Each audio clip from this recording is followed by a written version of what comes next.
अस्सलाम वालेकुम, मैं आप सबको अपने चैनल में जाने जहां में खुश आमदीद कहती हूँ। उसे यकीन नहीं आ रहा था कि हुमायूं ने उससे वो सब कहा था, इतने गुस्से बेजारी से जैसे वो उससे उकता चुका था। हाँ, वो मर्द था, वची शानदार सा मर्द, कब तक एक कोमे में बेहोश पड़ी नीम मुर्दा बीवी की पट्टी से लगा रहता। उसको अब वाकई महमल की जरूरत न थी। उसे अब महमल के वजूद से भी उकताहट होती थी। शायद वो अब उससे शादी करने पे पछता रहा था, अपनी वक्ती और जज्बातियत पे नादिम था।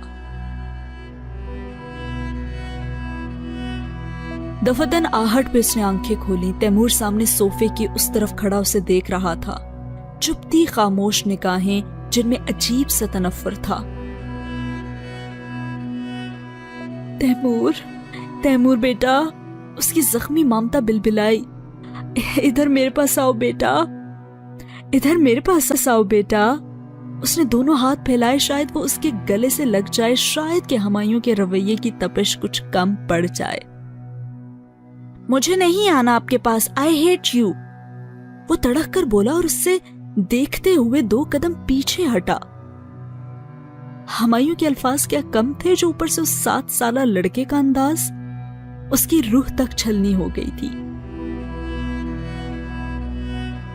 मैंने क्या किया है तैमूर? तुम मुझसे ऐसे क्यों बात कर रहे हो? क्यों नाराज हो मुझसे बेटा?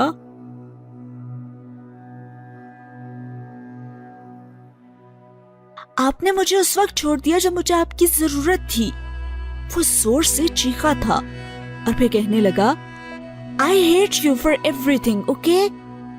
वो मुड़कर भागता हुआ अपने कमरे में चला गया। लम्हे भर बाद उसने जोरदार आवाज से तैमूर के कमरे के दरवाजे को बंद होते सुना। क्या तुम्हें छोड़ने में मेरा अपना इख्तियार था तैमूर? तुम्हें इतनी सी बात पे मुझसे नाराज नहीं हो सकते। हाँ, शायद तुम्हारे बाप ने तुम्हें मुझसे बदसन कर दिया है। वो दुखी दिल से सोचती वापस कमरे तक आई। उसके रिपल बेड की साइड टेबल पे सफेद कवर वाला कुरान रखा था। उसने आहिस्ता आहिस्ता उसे उठाया और दोनों हाथों में थामे अपने सामने किया। सफेद कवर पे मध्यम सा मिटा मिटा सा मीम लिखा था। जाने उसने क्यों और कब इधर वो लफ्ज लिखा था। वो कोशिश के बावजूद याद न कर पाई और फिर सर झटक कर उसे वहां से खोला जहां से फजर के बाद तिलावत छोड़ी थी। उसने वो आयत देखी जहां बुक मार्क लगा हुआ था, फिर ताउज़ो तस्मिया पढ़ा और अगली आयत से पढ़ना शुरू कर दिया।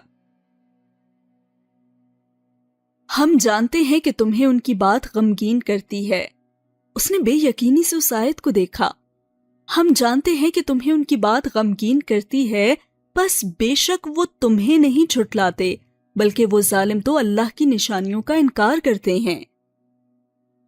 उसने फिर से पढ़ा और फिर दम बखुद सी होकर एक एक हर्फ को उंगली से छूने लगी।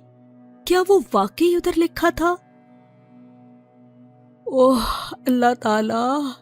उसके आंसू फिर से गिरने लगे थे। आपको हमेशा पता चल जाता है, मैं तो कभी भी आपसे कुछ नहीं छुपा सकती। वो बुरी तरह से रो दी थी। अब की बार ये दुख के आंसू नहीं थे, बल्कि खुशी के थे, सुकून के थे, रजा के थे। अगर आप मुझसे यूं ही बात करते रहे तो फिर मुझे जिस हाल में भी आप रखें, मैं राजी, मैं राजी, मैं राजी हूं मेरे अल्लाह। उसने चेहरा उठाया और हथेली की पुष्ट से आंसू साफ किए। और अब उसे रोना नहीं था, अब उसे सब्र करना था। ताइफ के पत्थर दरअसल अब लगने शुरू हुए थे उसे। सब्र और शुक्र, उसने इन 2 सहारों को बिलाखिर थाम ही लिया था और साथ ही ये सीन हुआ खत्म।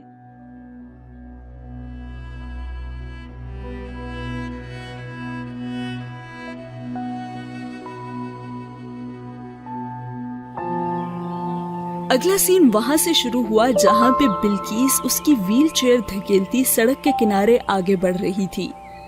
शाम बहुत सुहानी सी उतरी थी। कॉलोनी की साफ सड़क के अतराफ जो सब्ज दरख्तों के ताजा पत्तों की महक थी, वो ठंडी हवा से हर सू बिखर गई थी।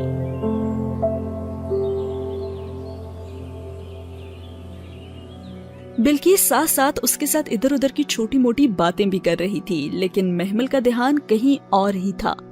वो गुमसुम सी दूर उफक को देख रही थी जहां पे परिंदों के गौल उड़ रहे थे। उस रोज के तूफान के बाद मौसम बहुत ठंडा हो गया था और उस ठंडी हवा में बाहर निकलना उसे बहुत अच्छा लग रहा था। बिल्किस उसकी व्हील चेयर धकेलती दूर पार्क तक ले आई थी। उससे आगे उनके सेक्टर का मरकज था। वहां बुटीक्स, शॉप्स और रेस्टोरेंट की चहल पहल होती थी और ऐसी जगहों पे जाते हुए उसका दिल घबराता था, सो उसने बिल्किस को आगे जाने से मना कर दिया। बस यही पार्क तक ठीक है, इसी में चलते हैं। बिल्किस सर हिलाकर व्हील चेयर अंदर ले गई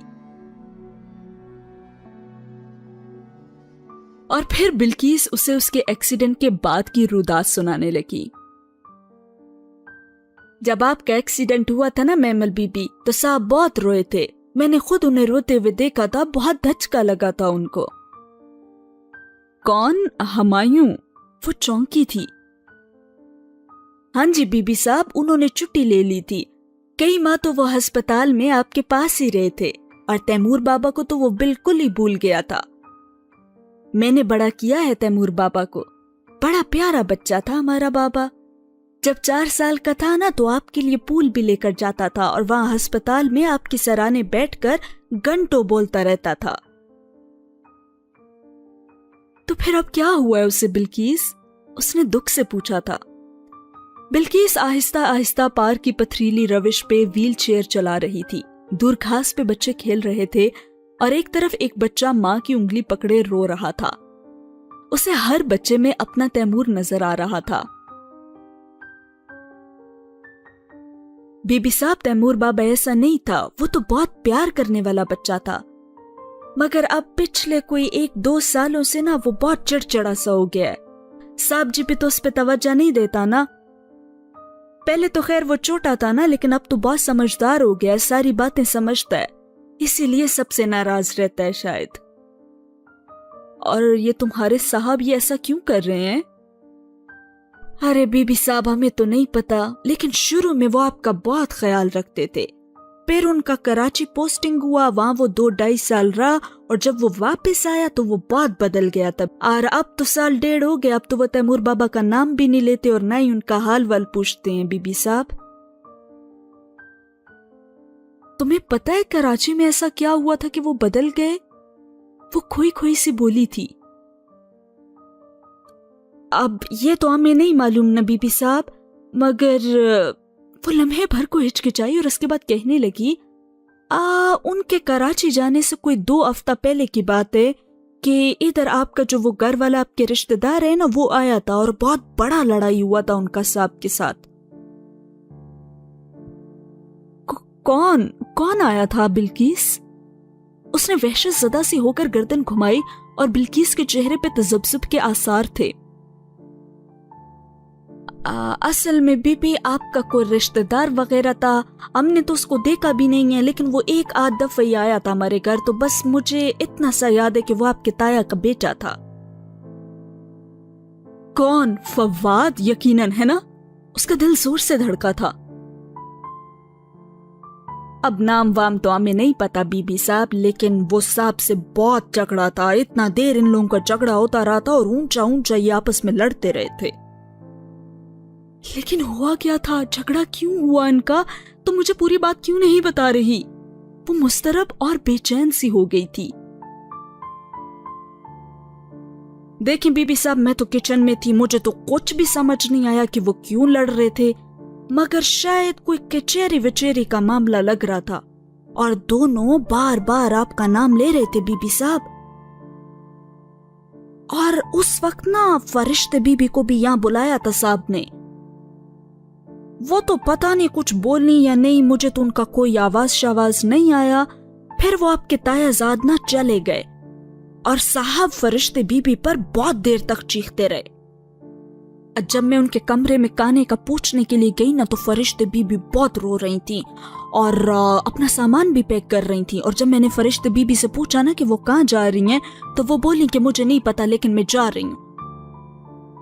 और फिर अगले दिन ये जो अपना रशीद है ना, खाना खराब, इसने हमको बताया कि साहब ने अपना ट्रांसफर जो है कराची करा लिया है और उसके बाद फरिश्ते बीबी वहीं पे रह गई, वो नहीं गई फिर। وہ دم سادھے ساری تفصیلات سن رہی تھی. اس کے پیچھے کیا کیا ہوتا رہا اسے خبر ہی نہیں تھی اس کی. کیا فواد نے ہمایوں کو اس کے خلاف بہکایا تھا؟ اور فرشتے کو اس نے ایسی کیا بات کہی کہ وہ روئی؟ وہ تو بہت مضبوط لڑکی تھی، یوں کبھی نہیں روتی تھی. اس نے تو اس کی آنکھوں میں کبھی آنسو بھی نہیں دیکھے تھے. خدایا. اس نے سر دونوں ہاتھوں میں گرا لیا. اب وہ کیا کرے، کس سے پوچھے؟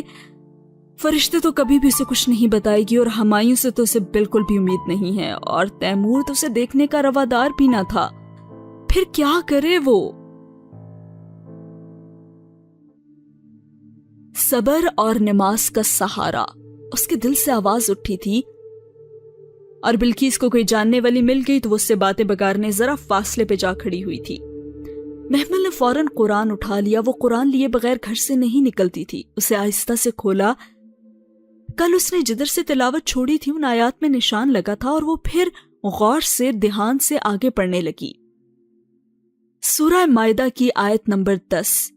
اے وہ لوگوں جو ایمان لائے ہو، تم ان چیزوں کے بارے میں سوال نہ کرو جو اگر ظاہر کر دی جائیں تو تمہیں ناگوار ہوں. لمحے بھر کو اس کا دماغ چکرا کر رہ گیا، مگر پھر فوراً اس نے خود کو سرزنش کر دیا. یہ کوئی فال نکالنے کی کتاب تو نہیں ہے، اسی لیے اس نے مجھے ایسے سوال کرنے سے منع کیا، اور میں بھی خواہ مخواہ ہی. وہ سر جھٹک کر آہستہ سے آگے تلاوت کرنے لگی. اگلی آیات دوسری چیزوں سے متعلق تھیں.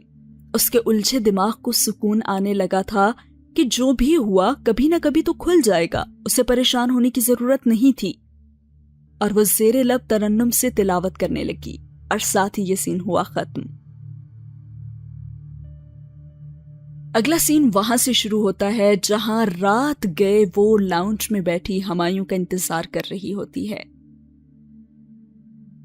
رات کے 2 بج چکے تھے اور ہمایوں ابھی تک گھر نہیں آیا تھا. وہ مضطرب سی لاؤنج میں بیٹھی تھی، بار بار دیوار پہ آویزاں گھڑی کو دیکھتی اور پھر دروازے کو. گھڑی کی سوئیاں آگے بڑھتی جا رہی تھی، مگر دروازہ ہنوز ساکت و جامد تھا اور باہر بھی خاموشی تھی.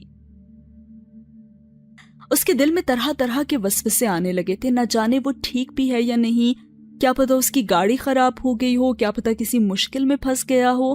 اس نے بے اختیار اس کے لیے دعا کی تھی.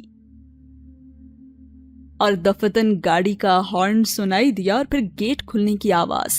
وہ مڑ کر دروازے کو پیاسی نظروں سے دیکھنے لگی. قدموں کی آواز اور پھر بھاری چرچراہٹ کے ساتھ دروازہ کھلا. کیپ اور سٹک ہاتھ میں لیے وہ تھکا تھکا سا یونیفارم میں چلا آ رہا تھا. اندر داخل ہو کر اس نے مڑ کر دروازہ بند کیا اور پھر چند قدم آگے آیا. دفتن اسے بیٹھا دیکھ کر ہمایوں کے قدم تھمے. چہرے پہ حیرت بھری ناگواری امڑ آئی. تم ادھر کیوں بیٹھی ہو؟